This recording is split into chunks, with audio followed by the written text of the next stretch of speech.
23-year-old Trineisha Den Colomb, a promising young soldier with aspirations to join the Marines, was abducted from her home in Lafayette, Louisiana, on November 21, 2002. Her car, purse, and keys were found abandoned near the cemetery, where her beloved mother had been laid to rest just 7 months earlier. 3 days later, a hunter made a gruesome discovery in the woods of Scott, Louisiana, Dené's lifeless body. The scene was similar to that of the other victims of the Baton Rouge serial killer, a man who evaded capture and terrorized the city for months. But what set Dené apart was that she was the only known victim outside of Baton Rouge and the killer's usual target type. She was a strong and beautiful African-American woman. Investigators initially dismissed the possibility that Dené's murder was connected. But as details emerged about her life, it became clear that she fit the killer's profile in every way. A hunter would later recount seeing a white Chevrolet step-side pickup truck parked near Dené's abandoned car at the time of her disappearance. This detail matched descriptions of the killer's vehicle given by witnesses in previous cases. It is believed that Dené may have been visiting her mother's grave before being targeted by the killer. Perhaps he saw her alone and vulnerable and couldn't resist the opportunity to strike. The killer was described as an angry and controlling white male between 25 to 35 years old. But the truth, he was a black man, living with others, and possibly working in a physically demanding job away from public interaction. He had a history of stalking and minor offenses and closely followed news coverage of his crimes. But despite his calculated nature, he ultimately succumbed to his impulsive urges and left behind a trail of bodies. Eventually, he would be identified as Derek Todd Lee, or the Baton Rouge serial killer, responsible for numerous murders and rapes in the area, before finally being brought to justice. Welcome back to No Tears for Black Girls. Today, we delve into the harrowing story of Trineisha Den Colomb, a 23-year-old aspiring Marine whose dreams were tragically cut short. Abducted from her home in Lafayette, Louisiana, and found lifeless in the woods of Scott, Trineisha's case was initially dismissed as unrelated to the notorious Baton Rouge serial killings. However, as details emerged, it became evident that she fit the profile of Derek Todd Lee, the man behind the terror. Join us as we unravel the complex tapestry of Lee's violent history, his eventual capture, and the relentless hunt for justice that brought his deadly spree to an end. This is the tale of Trineisha Colomb and the Baton Rouge serial killer. Born into a turbulent world on November 5, 1968 in St. Francisville, Lee's childhood was plagued by abuse and neglect at the hands of his stepfather, while his mother turned a blind eye. Struggling with mental challenges, Lee was often ostracized and bullied by his peers, but it wasn't until the age of 13 that his troubled life took a dark turn. On November 8, 1981, Lee was arrested for breaking into a candy store and attacking a woman in front of his own mother. A few years later, he found himself in police custody again for suspicion of murder, but managed to evade conviction. He even resorted to burning his own car for insurance money, but it seems like the plan backfired. In 1988, Lee met Jacqueline Sims, and they married in Solitude, Louisiana. However, their relationship quickly deteriorated as Lee became increasingly violent towards her. In 1998, something inside Lee snapped, and he began a series of violent attacks against women. It all started with Randy Mabrewer, whose body was never recovered.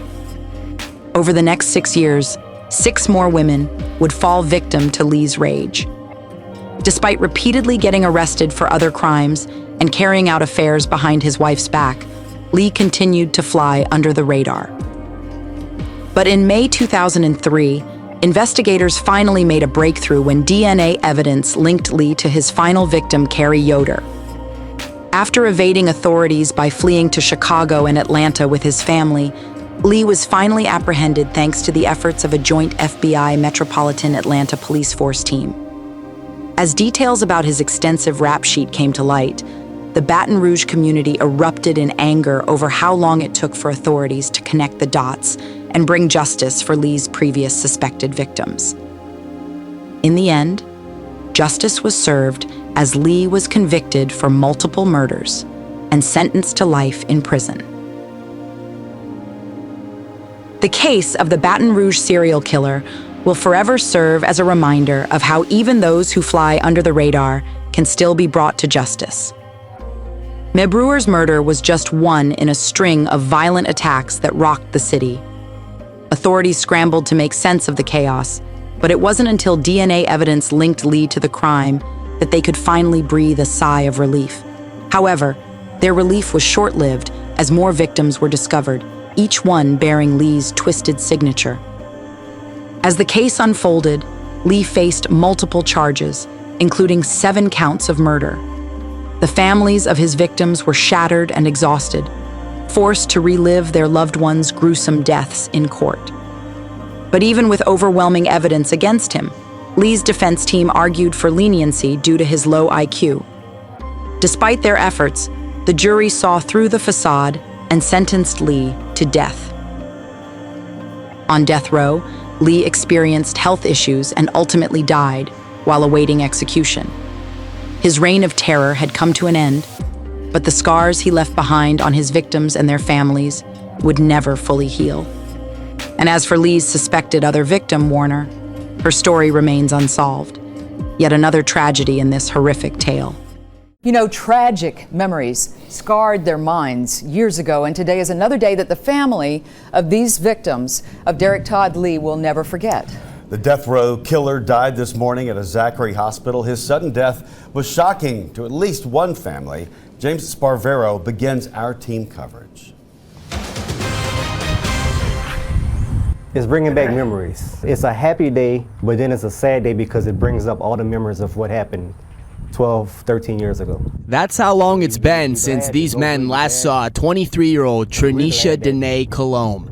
Sterling Colomb Sr., her dad, and Sterling Jr., her brother, are carrying mixed emotions. Kind of like a disbelief because I've been waiting for this for a long time, you know. They're happy to hear the killer is dead, but overwhelmed to revisit the case. When I first heard, I cried, and I didn't know if I was happy or sad. Dené, as she was best known, was found beaten to death in a field near Lafayette. 3 days earlier, Lee kidnapped Dené while she was grieving in a cemetery over the recent loss of her mother. That was November 2002. It's been a long wait to get to the news today. He's not here anymore, not here to harm anybody anymore, nobody has to worry about it anymore. You know, we can use our taxpayers, like people would say, for something of better use. The Colombs say, like her father, Dené was in the military, serving about 2 years in the Army and planning to join the Marines. Very outgoing. She was outgoing and she liked to experiment things, travel. You know, she wanted to travel because she was teaching herself different languages. While her killer's time on this earth is up, her father, her brother, cannot call today closure. They say it's just not that simple. It can't be a closure. I don't see it as a closure because she's not with me. I know today we're going to get a lot of feedback, a lot of critics who will watch our coverage and say we're overdoing it, we're giving this man too much attention. Family members of a victim, what do you guys think about that? I basically don't want to see it anymore, me personally. You know, I wish it would just be a short story, bury him, over with. Even after all this is over with, you know, people talking, oh, Derek Todd Lee died, Derek Todd Lee died. But we still have to live with the fact that our loved one is gone. James Sparvero, WAFB 9 News. Of course, much of this is for the victims. Trineisha Den Colomb was the 7th woman Lee is believed to have attacked. DNA evidence linked Todd to her murder. Thank you for tuning in to No Tears for Black Girls.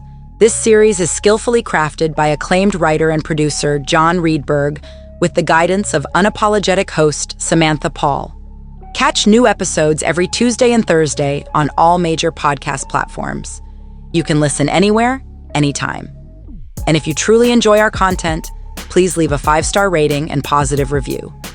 Remember to stay loved, stay blessed, and stay safe.